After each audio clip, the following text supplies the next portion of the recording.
মই বৰভাৱে অহং সৃষ্টি কৰে। ফ্ৰয়ডে মনোবিশ্লেষণাত্মক তত্ত্বত ইগ' আৰু ছুপাৰ ইগ' নামেৰে মনক তিনিটা ভাগত ভাগ কৰা হৈছে। ইড নিম্নতম স্তৰ। ইয়াত মানুহৰ প্ৰবৃত্তিৰ দ্বাৰা পৰিচালিত হয়। ইডৰ অলপ উন্নত স্তৰ। ইড আৰু ছুপাৰ ইগ'ৰ মধ্যৱৰ্তী হিচাপে কাম কৰে। তথাপি ইয়াত মানুহৰ ভাল বেয়া, উচিত অনুচিত আদি বিচাৰ কৰাৰ সামৰ্থ্য নাথাকে। ইয়াত মানুহৰ আত্মকেন্দ্ৰিক দিশটো জড়িত হৈ থাকে। ছুপাৰ ইগ'ত মূল্যবোধৰ কথা জড়িত হৈ থাকে আৰু ই মনৰ শীৰ্ষতম স্তৰ। অহংকাৰে জীৱনৰ পতনৰ মূল। অহংকাৰে মানুহক অন্ধ কৰি তোলে। ই নিজকে চিনি পাবলৈ আৰু আন ব্যক্তিকো চিনি পোৱাত অন্ধ কৰি তোলে।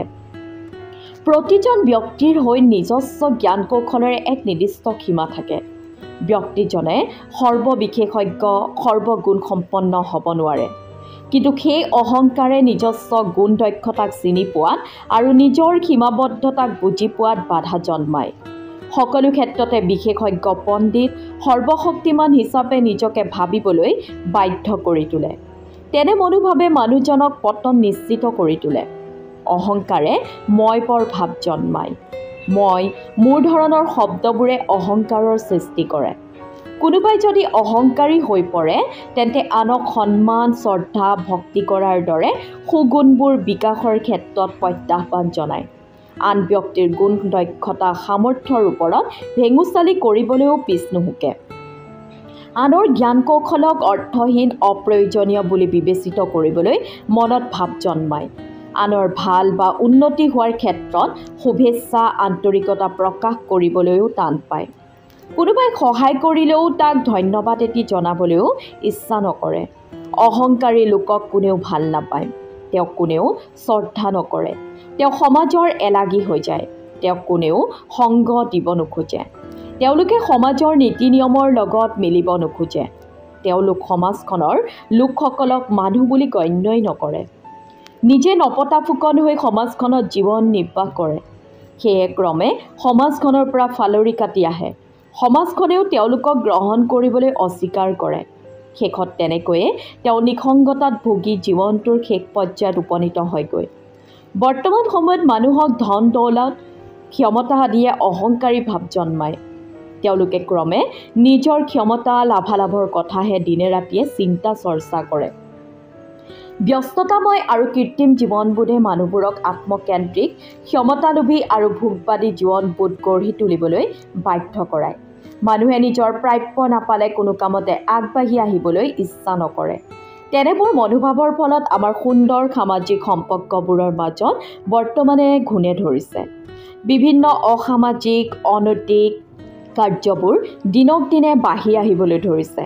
অহংকাৰে মনত ভাল চিন্তা চৰ্চা, সুস্থ মনোভাৱ আদি বিকাশ হোৱাত বাধা জন্মায়। তেনে চিন্তাধাৰাই আমাৰ মনত থকা সুগুণবোৰ বিকাশৰ ক্ষেত্ৰত এক প্ৰত্যাহ্বানমূলক বিষয় হৈ পৰে।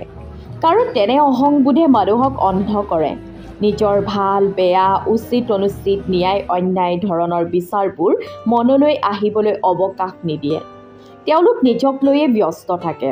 নিজৰ মাজতে কেন্দ্ৰীভূত হৈ ধ্যান ধাৰণা কৰ্মবোৰ চলি থাকে। অহংকাৰে এজন ব্যক্তিক এক সংকীৰ্ণ পৃথিৱীত ডুবাই ৰাখে।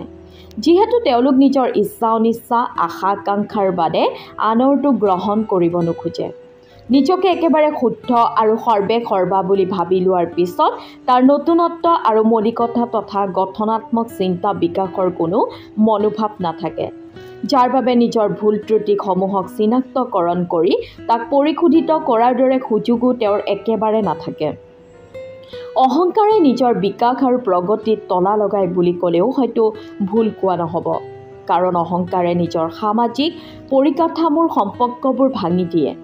অহংকাৰে নিজৰ সীমাবদ্ধতা, ভুল ত্ৰুটিসমূহক চিনি পোৱাত আৰু তাক পৰিশুদ্ধি ঘটোৱাত ব্যৰ্থ কৰি তোলে। অহংকাৰে আন ব্যক্তিৰ গুণ দক্ষতাসমূহক স্বীকাৰ কৰি আৰু তাৰ পৰা কিবা শিকি নিজকে সবলভাৱে গঢ়ি তোলাটো বাধা জন্মায়। মই বৰ স্বভাৱে নিজকে এটি সংকীৰ্ণ পৃথিৱীত আবদ্ধ কৰি ৰাখে। অত্যধিক আত্মকেন্দ্ৰিকতাই নিজকে নতুন ধ্যান ধাৰণা, জ্ঞান, অভিজ্ঞতা, কলা কৌশল আদিৰ বিনিময় আৰু আদান প্ৰদানত প্ৰতিবন্ধকতা সৃষ্টি কৰি তোলে। অহংকাৰে ব্যক্তিক সময়ৰ গতিত তাল মিলাই চলোৱাত আৰু গতিশীল জীৱন ধাৰণৰ ক্ষেত্ৰত বাধা আৰোপ কৰে। এই জীৱনটোক সৃষ্টিশীল কৰি তোলে, যাৰ বাবে অহংকাৰী লোকসকলে জীৱনত অপচয় আৰু লোকচানৰ বাদে আন একো লাভজনক সুবিধা আহৰণ কৰিবলৈ সুযোগ নাপায়। মানুহৰ জীৱনটো তেনেই দুদিনীয়া। ধনী, দুখীয়া, জাতি, বৰ্ণ, ধৰ্ম, ভাষা, লিংগ নিৰ্বিশেষে সকলোৱে এদিন সেই পৃথিৱীখনত এৰি যাবই লাগিব। গতিকে এনেহেন খন্তেকীয়া জীৱনটোত অহংকাৰ কৰি কিবা লাভ আছে জানো? নিশ্চয় নাই। এই জীৱনটোত আমি অহংকাৰৰ দৰে নেতিবাচক আৰু ধ্বংসমুখী দিশটোক গুৰুত্ব দিয়াৰ বাদে সমাজৰ লগত একেলগে মিলিজুলি থাকি ভাল ভাল কাম কৰি আগবাঢ়ি যাব পৰা ব্যক্তি হিচাপে নিজকে গঢ়ি তোলাটোহে আমি চিন্তা চৰ্চা কৰাটো দৰকাৰ। অহংকাৰে ব্যক্তিৰ সামাজিক অৱস্থান আৰু স্থিতি অৱনমিতহে কৰি ৰাখে, উত্তৰণত অকণো সহায় নকৰে। সেয়েহে আমি নিজকে কোনো ক্ষমতা, ধন দৌলত আদিৰ দৰে ক্ষণস্থায়ী বস্তুক লৈ অহংকাৰ কৰাটো বাদ দি এক সুস্থ আৰু সামাজিক ব্যক্তিত্বৰ অধিকাৰী মানৱ হিচাপে গঢ়ি তুলিবলৈ বদ্ধপৰিকৰ হওঁ আহকচোন।